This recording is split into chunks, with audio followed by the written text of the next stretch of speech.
up until the eye of the cyclone, everything was still in one piece. There was masses of lightning. We lost our roof. Whole chunks of wall started to blow away at that one hit. We were watching our house disintegrate around us. We then had to make a decision to either stay and take our chances with being blown off, or go. And we made the decision to go.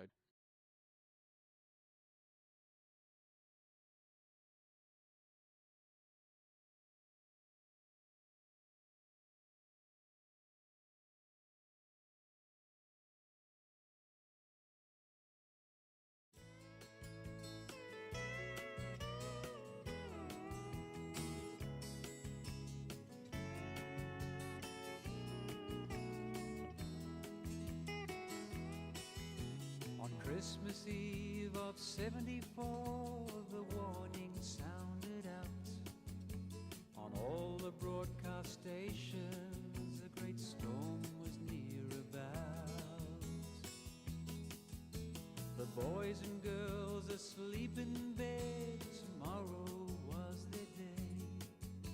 Their mums and dads all prayed the mighty storm would turn away. Santa never made it into Darwin. Disaster struck at dawn on Christmas Day. Santa never made it into Darwin. A big wind came and blew the town away.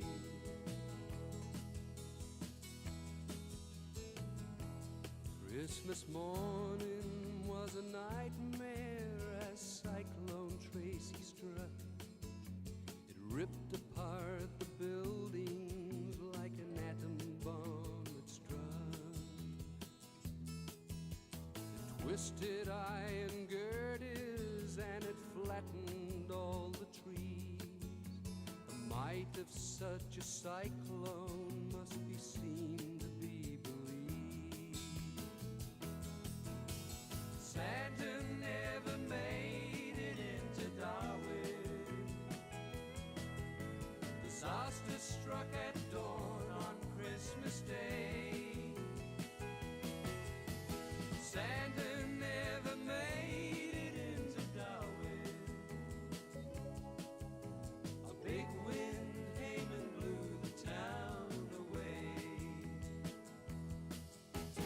Many boats put out to sea, very few returned. Most were pounded on the rocks or in huge seas overturned. Australia was shocked and saddened as the news came through. A devastated city that must be built anew. For suffering and heartbreak to happen in this way, a natural disaster to come on Christmas Day. Santa never made it into Darwin. Disaster struck at dawn on Christmas Day. Santa